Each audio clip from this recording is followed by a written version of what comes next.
فلاں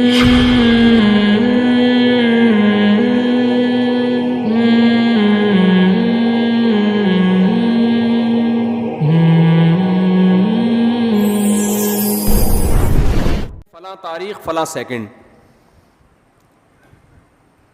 Michael Jackson کے بارے میں لکھ دیا تھا کہ ان کے ارادے تو 100 سال سے زیادہ زندہ رہنے کے ہوں گے.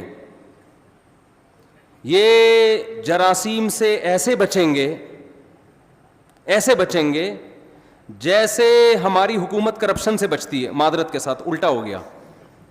یعنی یہ جراثیم سے مائیکل جیکسن نے جتنا زندہ رہنے کی کوشش کی ہے نا, ایڑی چوٹی کا زور لگایا ہے, اتنا زور آج کل دنیا میں کوئی لگا سکتا نہیں ہے, اور نہ کسی کے پاس اتنے وسائل ہوتے ہیں.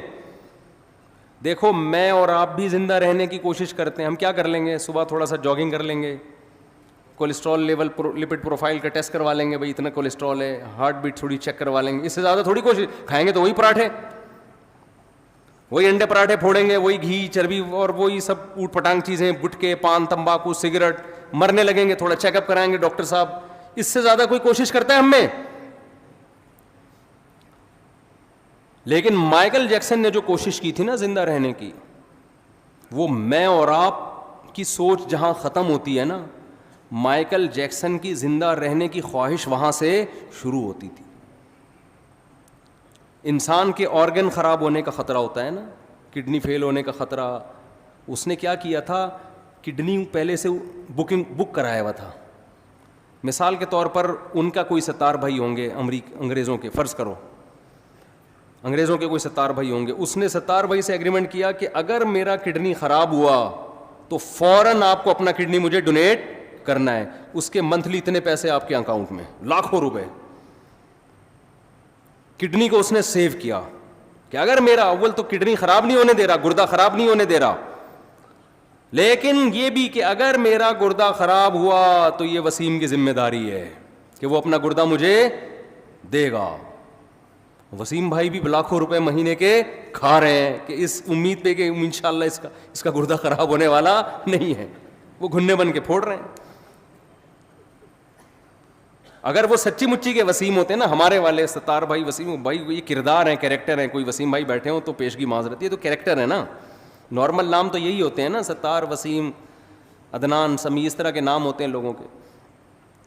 تو وہ مائیکل جیکسن نے زندہ رہنے کی لالچ میں ایڑی چوٹی کا زور لگا لیا. وہ ہاتھوں میں گلوز پہنتا تھا کہ اگر میں کسی سے ہینڈ شیک کروں گا تو کسی کے جرم میرے ہاتھ میں منتقل نہ ہو جائے. ہم تو کورونا میں احتیاط نہیں کر رہے تھے, بغیر کورونا کے اتنی احتیاط کر رہا تھا وہ.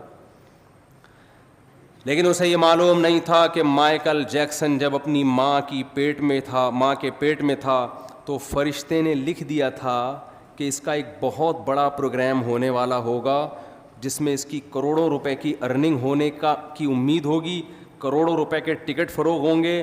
اس سے بہتر پروگرام اس کا اس سے پہلے کبھی نہیں ہوا ہوگا, اور یہ بڑی امیدوں میں ہوگا کہ اب میرا پروگرام آنے والا ہے. اس کے لیے پریکٹس کر رہا ہوگا, اس کے لیے جشن منایا جا رہا ہوگا, اور ایک دن یہ اسی امید پہ رات کو سوئے گا. اس کی عمر ہوگی 50 سال, اور صبح پولیس بھی اس کو اٹھائے گی تو پولیس سے بھی یہ نہیں اٹھے گا.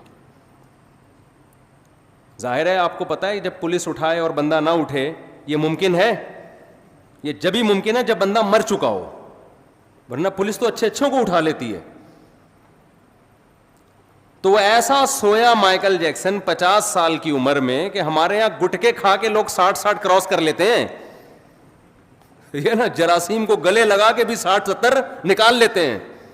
کولیسٹرول کو لے کے چل رہے ہوتے ہیں, کڈنی دونوں فیل ہو چکے ہیں, چل رہے ہیں. میں تو دیکھتا ہوں نا کینسر کے مریض 15 20 سال سے گھسیٹ رہے ہیں. جو صحیح بندہ ہو رہا ہے وہ مر رہا ہوتا ہے. تو مائیکل جیکسن حیران ہو گیا کہ یار جو گٹکے کھا رہا ہے, جو چرس پی رہا ہے, جو ہیروئن پی رہا ہے, وہ کمبخت نہیں مرا, اور میں نے اتنا صحت کا خیال کیا, اور 50 سال میں سویا ہوں, کوئی موت کا چانس نہیں تھا. ڈاکٹروں کی پوری ٹیم ہر وقت اس کے ساتھ رہتی تھی. اگر مائیکل جیکسن کو کبھی چھینک آتی تھی نا تو اس کے ذمہ دار ڈاکٹر تھے کہ چھینک آئی کیوں. ہمیں چھینک آتی ہے تو کوئی ذمہ دار ہوتا ہے؟ بولو. چھینکتے رہو, گورنمنٹ کہتی ہے اپنے خرچے پہ جتنا چھینکنا ہے جراثیم پھیلاؤ آپ. چھینکو, منہ پہ جا کے چھینکو لوگوں. ہمارے ہاں بلغم کے تھپیڑے دیکھو نا وضو خانوں میں, کیسے ایک دوسرے کے منہ پہ خا خا کر رہے ہوتے ہیں اور کیا کچھ ہو رہا ہوتا ہے. مائیکل جیکسن کو چھینکنے کی گورنمنٹ کی طرف سے, مائیکل جیکسن کے جو ڈاکٹر تھے, تو مائیکل جیکسن کو چھینک آئے تو ذمہ دار کون تھے؟ ڈاکٹر. کی چھینک آئی کیوں؟ آپ کو میں ہر مہینے اتنا پیسہ دے رہا ہوں, کوئی جراثیم میری ناک میں گیا کیسے؟ ڈاکٹروں کا پینل اس وقت بھی اس کے پاس موجود تھا. لیکن موت کے جو فرشتہ تھا نا, جو اللہ نے اس کی ماں کے پیٹ میں بھیجا تھا, اس نے لکھ دیا تھا کہ 50 سال میں اس کا انا للہ بولو ہو جائے. ایسا سویا کہ اس کا قصہ تمام, ایسا قصہ تمام ہو. تو جو میں اصل بات عرض کر رہا تھا, جلدی سے اس کی طرف آتا ہوں. دیکھو ہم پیدا کب ہوتے ہیں, یہ کس کی پلاننگ ہے؟ اللہ کی. ہماری موت کس کی پلاننگ سے ہے؟ اللہ کی. یہ بیچ کا ٹائم اللہ نے ہمیں دیا ہے. اس میں اللہ نے حکم دیا بالغ ہونے کے بعد سے لے کر موت تک کا جو تمہیں ٹائم دیا ہے نا, اس کی پلاننگ کس نے کرنی ہے؟ ہم نے کرنی ہے. بہت مشکل ہے بات سمجھانا. اس کی پلاننگ کس نے کرنی ہے؟ بولو, ہم نے کرنی ہے. یہ اگر آپ لائف بغیر پلاننگ کے گزارنا شروع کر دو تو آپ کی مثال ایسے ہوگی جیسے کسی شخص نے نیو ناظم آباد میں گھر لیا اور بغیر پلاننگ کے اس کو بنانا شروع کر دیا. بعد میں پچھتا رہا ہے کہ جہاں واش روم بنانا تھا وہاں میں نے کچن بنا دیا, اور جہاں کچن بنانا تھا وہاں میں نے واش روم بنا دیا, اور اب اس میں چینجنگ نہیں ہو سکتی. آپ کی لائف اگر بغیر پلاننگ کے گزرے گی تو وہ برباد ہونے کے علاوہ آپ کو کچھ بھی حاصل نہیں ہوگا, اور اب یہ چینج نہیں ہو سکے گی, کیونکہ جو ٹائم گزر گیا بغیر پلاننگ کے وہ ٹائم آپ کو واپس نہیں مل سکتا. تو پہلا تو یہ عزم کرے جو ٹائم برباد ہونا تھا ہو گیا, وہ تو واپس نہیں آ سکتا نا.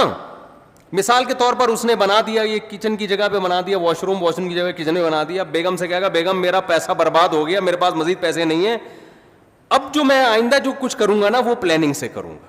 اب اس کچن کو برداشت کر لو, واش روم کی جگہ آ گیا, یہ برداشت کر لو, اور میرے پاس اس کے علاوہ آپشن نہیں ہے. لیکن آپ نے کیا کیا, اب جو غلط ہونا تھا ہو گیا, اس کے بعد بھی اب غلط کرتے چلے جا رہے ہیں. اب آپ کیا کر رہے ہیں کہ جو ایگزاسٹ لگا رہے ہیں ایسی جگہ جہاں کمرے کو آپ کے روم کی طرف ہوا آتی ہو. بھائی اب پلاننگ کا تقاضا یہ ہے کہ ایگزاسٹ لگاؤ ہی نہیں آپ, یا کچھ بھی کرو, لیکن یہ نہیں ہو سکتا. تو جو زندگی میری اور آپ کی بغیر پلاننگ کے گزر گئی, اس پہ تو ہمارے پاس توبہ استغفار کے علاوہ اب کوئی راستہ نہیں ہے. آپ کہہ سکتے ہیں کہ مفتی صاحب آپ کو کس نے کہا کہ ہم نے زندگی پلاننگ کے بغیر گزاری ہے؟ ہم تو ماشاءاللہ اچھے گھرانے کے تھے, جب ہم بالغ ہوئے تو ہمارے والدین نے پلاننگ کی, اس بچے کو ہم نے ڈاکٹر بنانا ہے, اس بچے کو ہم نے انجینئر بنانا ہے, اس بچے کو ہم نے پائلٹ بنانا ہے, اس بچے کو ہم نے بزنس مین بنانا ہے, اس بچے کو ہم نے یہ بنانا ہے, اور الحمدللہ آج ہم وہ بن چکے ہیں.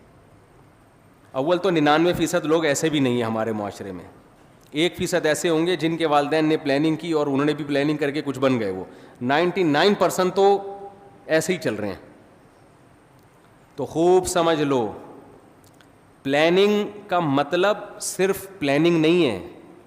کامیاب پلاننگ یہ ہوتی ہے کہ آپ کوئی بھی تعمیر کھڑی کر رہے ہیں تو اس کا مقصد پہلے آپ سامنے رکھتے ہیں, اس پرپس کو دیکھ کے جب آپ نقشہ بناتے ہیں اس نقشے کو پلاننگ کہا جائے گا.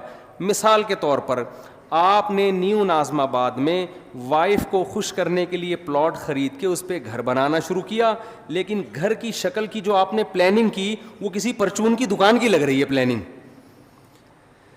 سمجھ میں آ رہی ہے بات کہ نہیں آ رہی ہے؟ میرے خیال ہے تھک گئے ہیں آپ لوگ.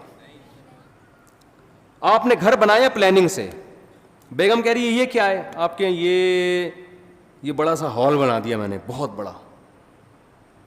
اتنا بڑا ہال بنانے کی ضرورت کیا تھی, باقی کمروں کی تو جگہ بچی نہیں. آپ کہہ رہے ہیں باقی کمروں کا کیا کرنا ہے, ایک ہال کافی ہے ہمارے لیے.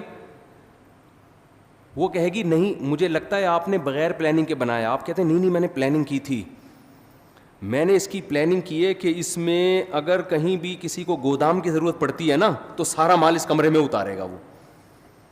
تو پلاننگ تو کی ہے آپ نے یقیناً, لیکن یہ گودام کی پلاننگ ہے, یہ گھر کی پلاننگ بولو نہیں. تو میں اور آپ پلاننگ تو کر رہے ہیں فیوچر کی, اول تو بہت سے لوگ کر ہی نہیں رہے. ہمارے یہاں تو الحمدللہ کوئی پلاننگ ہوتی نہیں ہے.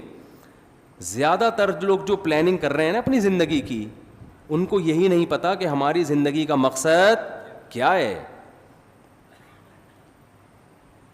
لہذا کوئی پلاننگ کر رہا ہے میں بہت بڑا تاجر بنوں گا, کوئی پلاننگ کر رہا ہے میں بہت بڑا ڈاکٹر بنوں گا, کوئی پلاننگ کر رہا ہے میں بہت بڑا سیاستدان بنوں گا. بھائی یہ جو آپ اپنے پرپس کو سامنے رکھ کے پلاننگ کر رہے ہو نا, تو آپ کا بڑا ڈاکٹر بننے سے مقصد کیا ہے آپ کا؟